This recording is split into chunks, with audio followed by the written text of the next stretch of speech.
ইতিহাস থেকে শত্রুদের শিক্ষা নিতে বললেন আফগান সেনাপ্রধান।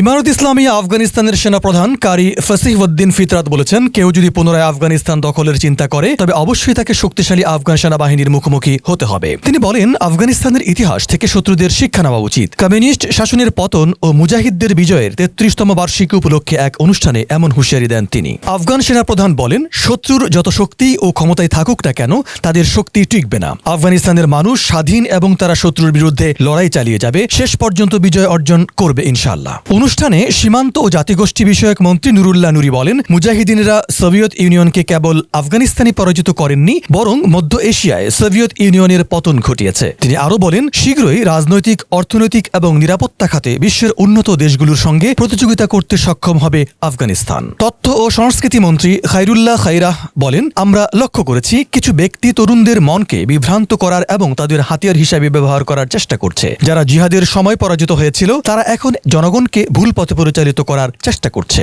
উল্লেখ্য, ১৯৯২ সালে সোভিয়েত ইউনিয়নকে পরাজিত করে মুজাহিদিনরা দীর্ঘ ১৪ বছরের লড়াইয়ের পর কাঙ্ক্ষিত বিজয় অর্জিত হয়েছিল।